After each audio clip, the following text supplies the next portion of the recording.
Back to work. Yesterday is what I call a wasted day.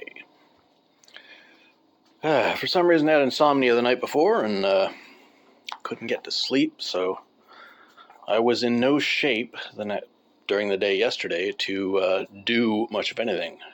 I couldn't even manage to get dressed. Today, however, now that I'm recovered a little bit, we got some work to do. So this is what happens when you do stuff the hard way. That being specifically forming sheet metal without a press brake. But we got them formed. I got this one clamped together, tightened in place. So we're going to drill some holes and put in some bolts on these corners. Now that everything's held where it's supposed to be, drill those 3 holes and clamp them or bolt them in permanently. Let's find some bolts and a drill.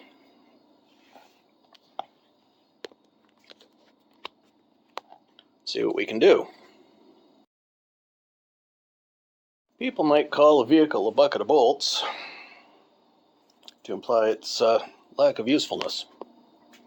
However, this is a bucket of bolts.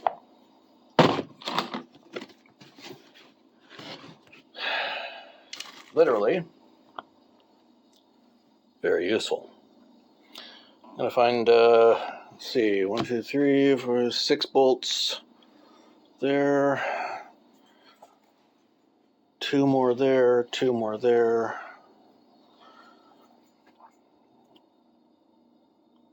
3, 5. I need 7 for each box.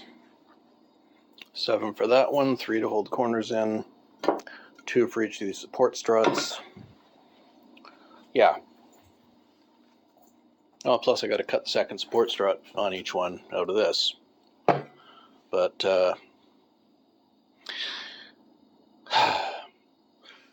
18 gauge steel is easy to cut with cutters. 16 gauge steel is not.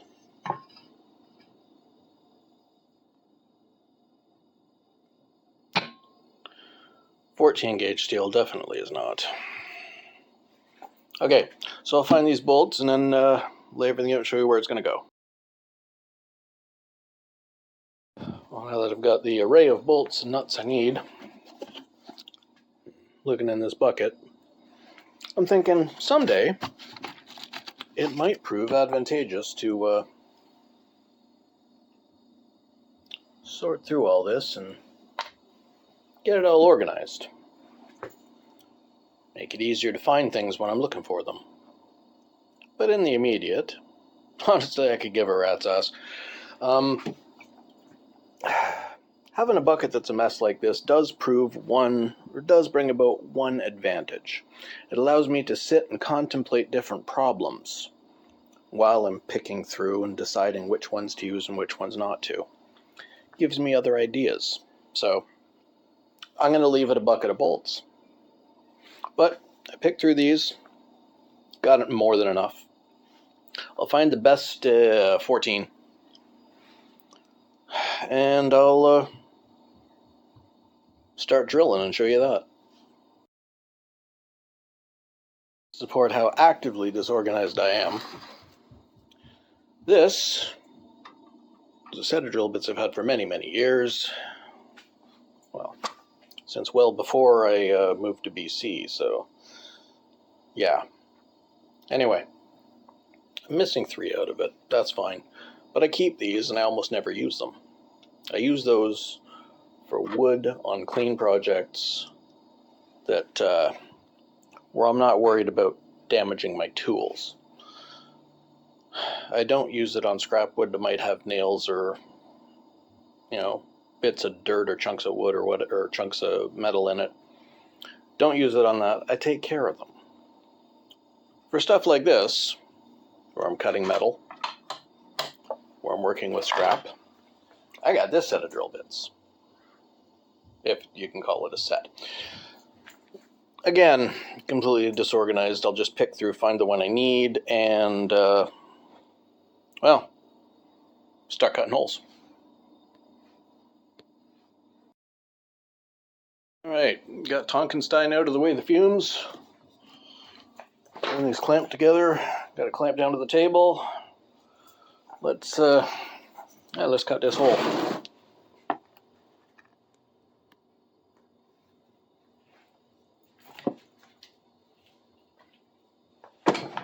Plugging myself in to be a good idea. That might help with the whole spinning the drill thing.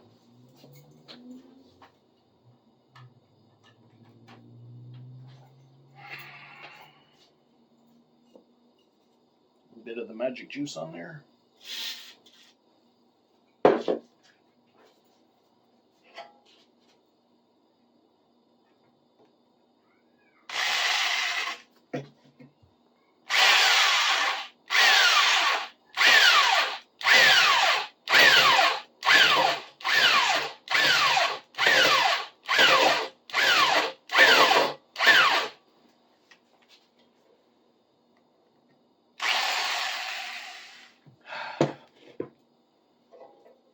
This is not going to be an easy trick.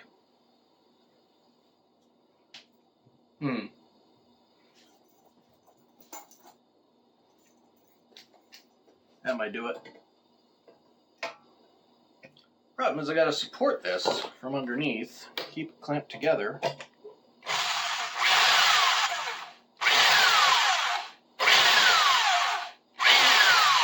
Without getting my hand caught in it.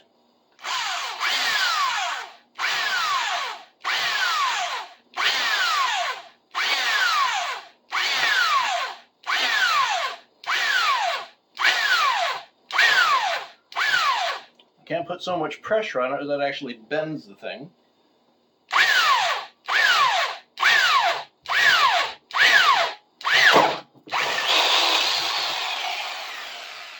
But I got to put enough pressure on it that it actually cut through. Alright.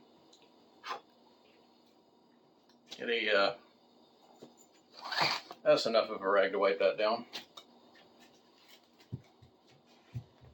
Get all of the shred off of there. I'll go through the floor with a magnet later, pick it all up, so you don't need to worry about that too much. We take one bolt, one nut.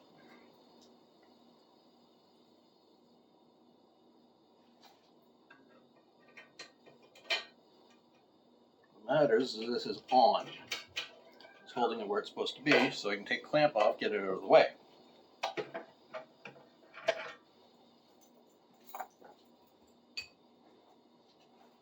They can be tightened up later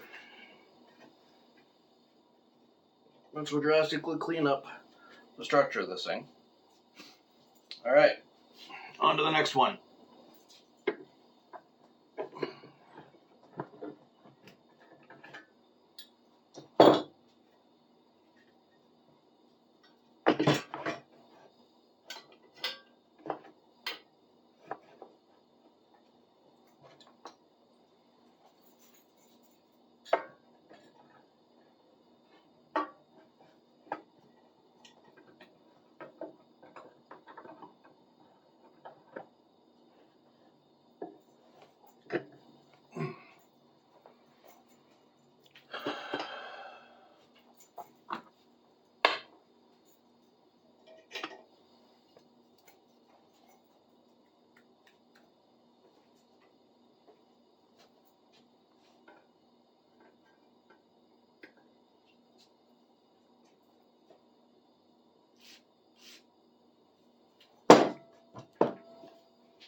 Notice I'm not holding the drill on, cranking it, pulsing it.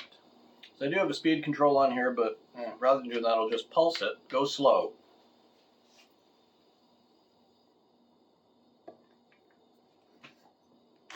Use enough pressure to cut, but not enough pressure to damage.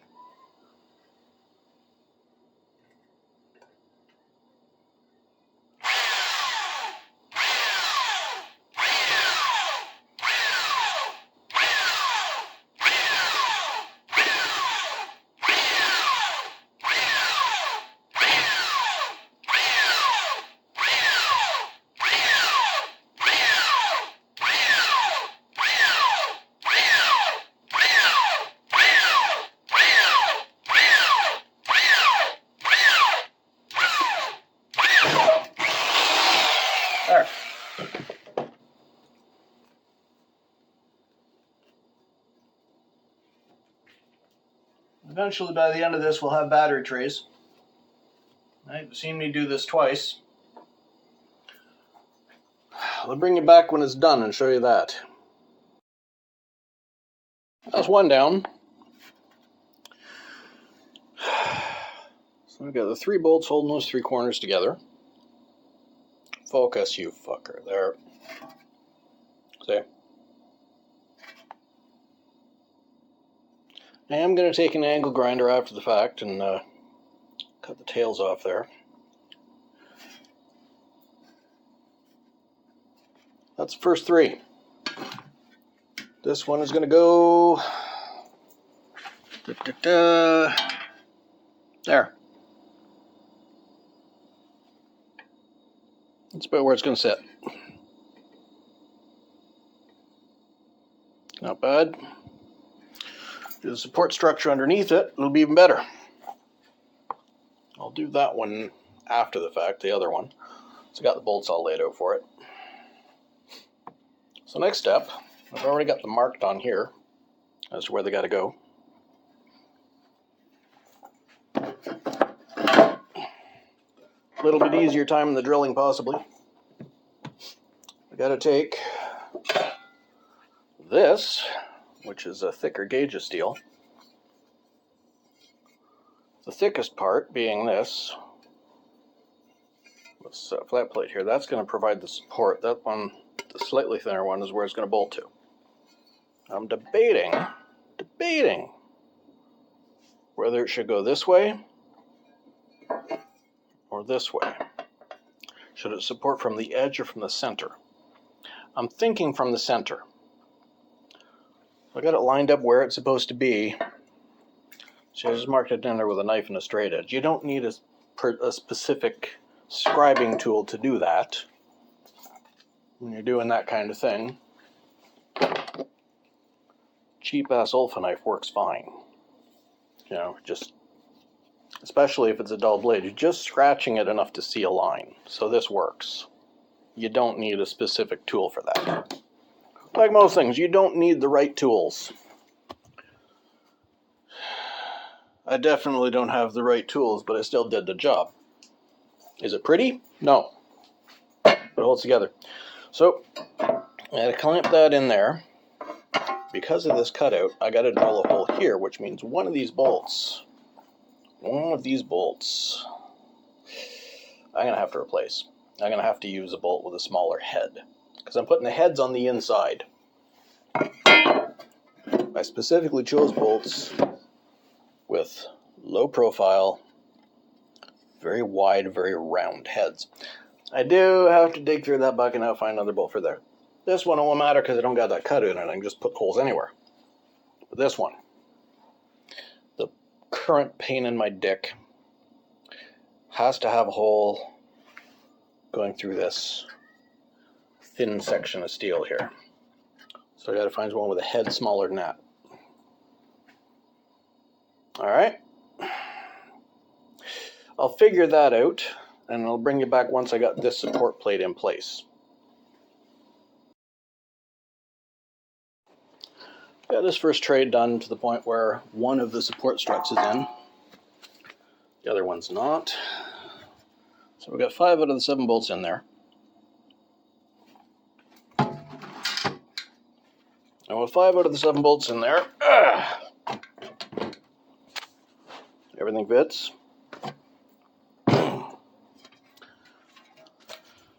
This, off the side of the bike, is, well, nobody's going to be able to see it anyway, and it's in the way, so I pulled it out. We got these places, these points to mount everything to. The reason I put that support strut under there is if this is holding it and it's just sitting there like a box, it's going to tear itself apart. With that support strut under there,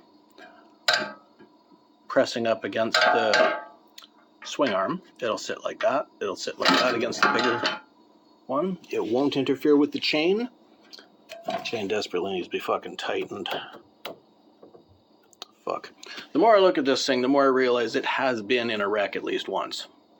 So that has to be pulled back probably ½ inch. But anyway, it can sit there and be bolted onto that port. It you can see there, and be bolted onto that strut there. Again, with a support structure underneath it to keep it from bending. That'll be good. So that's where that battery tray is going to sit, on the side of the bike there. The box itself will cover up where that decorative chunk of plastic used to be, so nobody's going to see that. It'll be good, heavily bolted, supported. I think that's enough for today. Well, it's enough for me to show you today. Tomorrow we'll see what happens. Talk to you next time.